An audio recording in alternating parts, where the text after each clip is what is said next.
In this lesson, you're going to learn to do combined transformations. So that'll just mean more than one transformation on one shape. So using two different transformation matrices. Let's say we are given a triangle ABC, drawn it here, coordinates are here. So we're being asked to transform triangle ABC into triangle A prime, B prime, C prime by using this transformation matrix.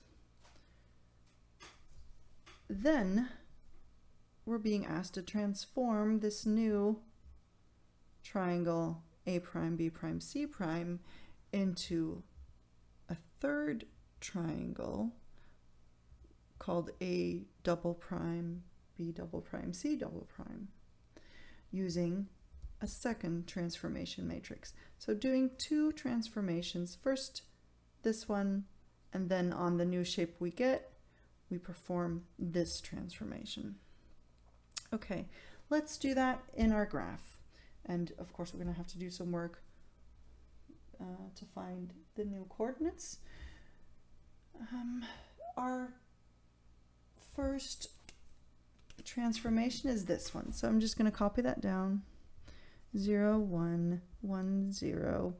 And what am I multiplying?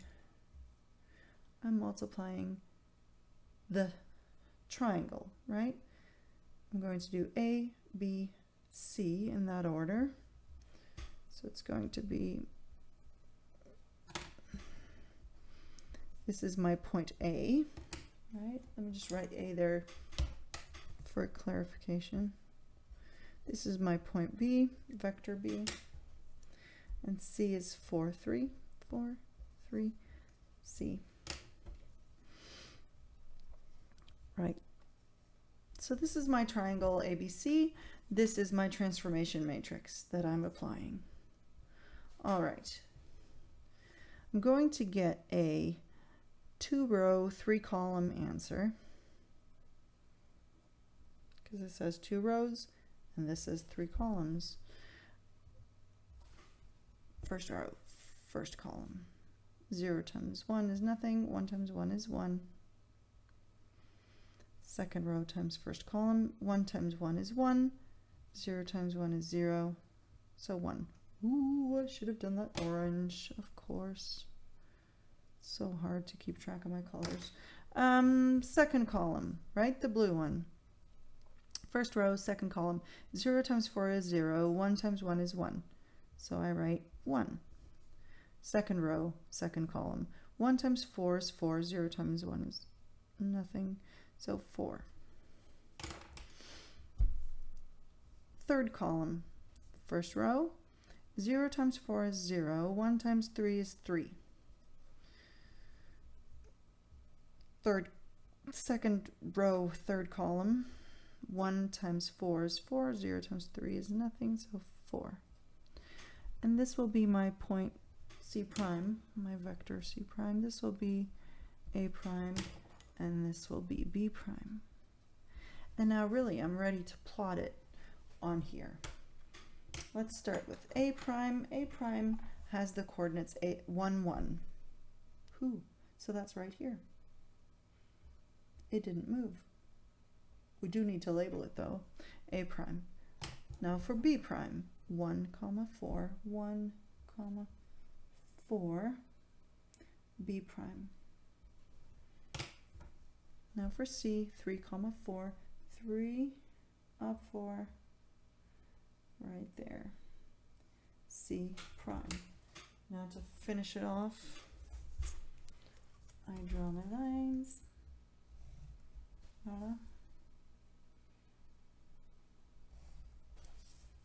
There. And there. So I've taken my original triangle ABC and transformed it into triangle A prime, B prime, C prime by applying this transformation. Now, what they want us to do is to take that new triangle and to transform it once more using this transformation matrix. So, more of the same. 0, 1. I'm just copying down the transformation they want me to do, and I'm going to apply it to A prime. A prime has the vector 1, 1. B prime 1, 4. Right? I'm just copying down my prime triangle. C prime. So my answer once again is going to have 2 rows, 3 columns. Let's first do first column, first row. 0 times 1 is 0. Negative 1 times 1 is negative 1. Second row, first column. 1 times 1 is 1. 0 times 1 is nothing. 1. Oh, and this is my A double prime. Second column. 0 times 1 is nothing. Negative 1 times 4 is negative 4. Second row, second column. 1 times 1 is 1. 0 times 4 is nothing. So 1. And this gives me my B double prime. On to third column. First row, third column. 0 times 3 is nothing. Negative 1 times 4 is negative 4. Up here. Second row, third column. 1 times 3 is 3. 0 times 4 is nothing. So 3. And that gives me my vector C double prime. Then, again, we plot it. Our new A. So A double prime is negative 1, 1, which puts it here. B double prime, negative 4, comma 1. So negative 4, comma 1 up here. B double prime, oops, forgot to label my A double prime. Now my C double prime, negative 4, 3. Negative 4 and up 3, C double prime. I want to make it look nice.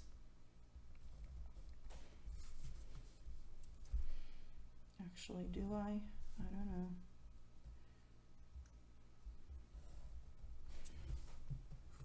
Right. Now, we've applied 2 transformations. It's just like doing 1, except you do 2. Same thing. Imagine, how would we describe the the total transformation going from our original triangle ABC straight to our triangle A double prime, B double prime, C double prime? See what I'm saying? So how do we describe these 2 transformations with 1? So going from the original to our final result. Well, you can see what happened here, right? This was reflected in the y-axis. So if we wanted to describe that, we would say it is a reflection in the y-axis. That's actually not that hard to describe a reflection. That would be in words. I am going to write that down because now, yes, it's a reflection in the y-axis. Now, if I've just succeeded in describing it in words, you know, the total transformation, doing 2 transformations in 1. It's a reflection in the y-axis. What if I wanted to find the transformation matrix that does both these steps in 1 step? Well, I would need to find the transformation matrix that does a reflection in the y-axis. To find that transformation matrix, I need to grab my unit square again. That's the little square we used last time. I think I may have forgotten to give you that term, the unit square. It's that square that is just 1,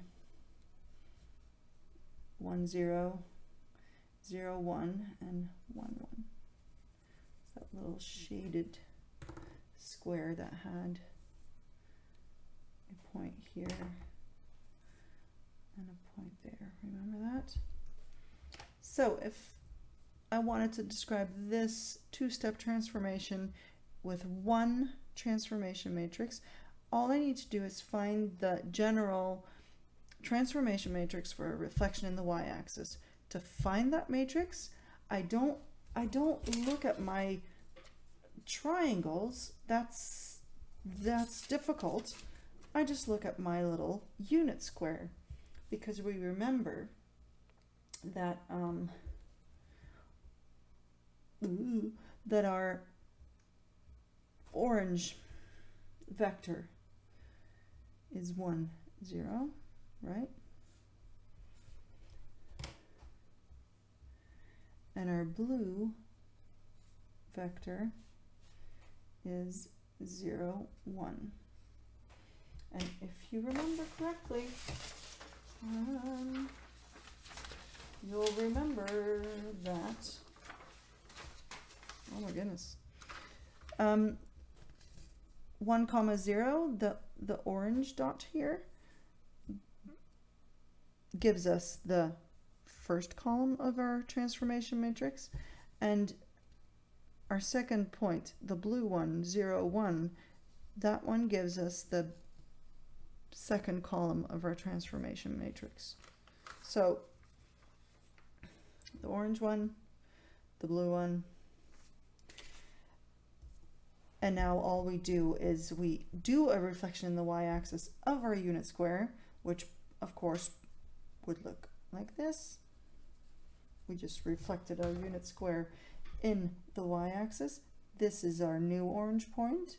Our blue point stays the same. So our orange point became, what did it become? What are the coordinates of this? -1 and 0, right? Our blue did not change, so it's still 0 and 1. Like we said before, this is our transformation matrix. These points go there, and these points go there. We practiced with this last class. So the transformation, to get this transformation all in one go, would be -1, 0, 0, 1. And that's our end result. This is the transformation matrix to do these two transformations in one step, in one transformation. All right, good fun.